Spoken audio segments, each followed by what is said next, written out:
GamingBolt presents 15 more video game boss tropes that need to go. We like covering different kinds of boss fights. There's seemingly no end to the number of ways that developers can innovate on encounters, whether it's through puzzles or harrowing movesets. That being said, there are still a number of boss tropes that we kinda wish would go away. Some of them aren't that bad, while others have more than overstayed their welcome. Let's take a look at 15 such tropes below. A regular enemy, but bigger. How many times have you played The Division or Destiny, 1, 2, it doesn't matter, and complained about reskinned enemies? How about bosses that look like regular enemies but bigger and maybe sporting different colors? Whether it's Crota resembling a regular Hive Knight or even bosses like Savathun's Song just straight up being a bigger Shrieker, this practice can be all too common in video games. Bosses becoming regular enemies. Of course, the opposite is also true. Sometimes bosses will be reused as regular enemies in later parts of the game. Since the player's power or skill has increased exponentially, they could be viewed as a minor speed bump rather than an overwhelming mountain that was an earlier boss fight. Such examples include the LQ-84I or Blade Wolf in Metal Gear Rising: Revengeance, with lesser versions of it becoming normal enemies later. The Dragon Slayer armor from Dark Souls 3, who appears as an enemy in the Ringed City DLC, and so on. The fight means nothing. Some boss fights just mean nothing. You could encounter the main villain and he'll allow some kind of punishment to be dealt, like Ramirez in Skies of Arcadia. However, your efforts are ultimately futile and the boss wins out. Remember fighting Shaft in Castlevania Symphony of the Night? Even after beating him, Dracula is still summoned. Or how about Vile from Mega Man X, who can't be beaten in the very first encounter at all, so why even bother fighting back? The Scaredy Cat boss.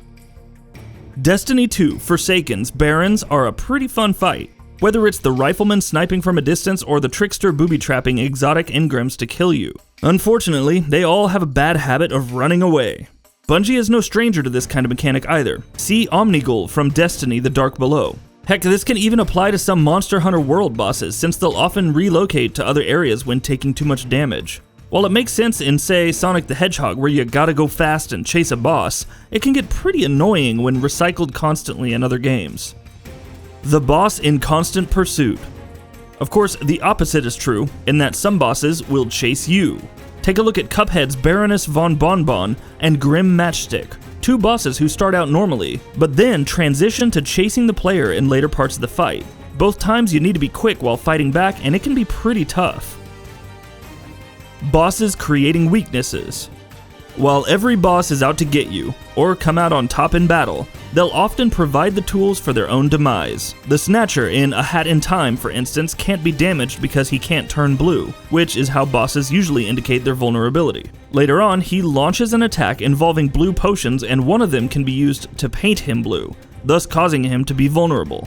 Of course, there's also Hjorm, the giant in Dark Souls 3, who can be beaten with Storm Ruler, which is conveniently left on his throne for the player to grab. Vehicle bosses. Nickname this Metal Gear Solid bosses and call it a day. For some reason, nearly every Metal Gear Solid title has a battle with someone in a vehicle while you're on foot. Metal Gear Solid 1 saw Snake battle a tank, helicopter, and Metal Gear Rex. Metal Gear Solid 2 upped the ante by having Raiden battle a Harrier jet and numerous Metal Gear Ray units. Even in Metal Gear Rising: Revengeance, Raiden had to battle a Metal Gear Ray by his lonesome, which was awesome, don't get us wrong, but come on guys. Instant fail states. Isn't it fun to have bosses with fail states? These aren't like QuickTime event bosses or insta-kill attacks. Instead, you could be progressing through the entire fight smoothly, and when the boss is on his last legs, it goes into a final stand of sorts. If you don't deal enough damage in this phase, you're dead and the fight starts again. Destiny 1's Axis and Oryx, Destiny 2's Callus, and we're sure a number of other MMO bosses are annoying in this regard. Numerous bosses in a row. Mega Man loves to throw old bosses at you, one after the other, before you face the final boss, and really, the sky's the limit on the number of games that do this, like Mighty No. 9, Azure Striker Gunvolt, and Mega Man Zero series, Grandia 2, and so on. Keep in mind that this isn't the same as a boss rush mode, since the older bosses must be fought to progress the story. Hours-long boss. 2 words, Pandemonium Warden. Why, Square Enix, why? This is the Final Fantasy XI boss that saw over 36 players fighting it for 18 hours and still not being able to kill it. Of course, this practice can be seen in other titles as well. Final Fantasy XV has Adamantoise, which takes a long time to kill thanks to a 5 million hit point health pool. We suppose this is better than the infamous Yasmat from Final Fantasy XII, who had over 50 million HP and would take less damage after losing half of its health. Forced to go solo. It's one thing to battle Sephiroth alone after successfully conquering Bizarro Sephiroth and Safer Sephiroth in Final Fantasy VII. The fight is a foregone conclusion by that point, but fighting Sephiroth in Kingdom Hearts 2 alone with Sora and without the right moves and keyblades, it's a recipe for disaster if there ever was one. The remaining boss renewed. Remember Ornstein and Smaug from Dark Souls? Though we initially enjoyed conquering this challenging duo, it was pretty annoying to see one regain their health after the other was felled. Likewise, sometimes it can be kind of irritating when we fell a big bad and their ally is revived in the process, kind of like Sister Fried's third phase in Dark Souls 3, Ashes of Ariandel. Climbable bosses. The Colossi from Shadow of the Colossus and the monsters from Monster Hunter World are awesome, don't get us wrong. However, why in the world do they have such a hard time getting a pesky human off their backs? Granted, each game's bosses do their fair share to knock you off, and they can be successful sometimes, but you'd think they'd be a lot more effective when their lives are on the line. Cut from the same cloth. Bosses that share similar attacks can be interesting to deal with, and God of War is an example of why.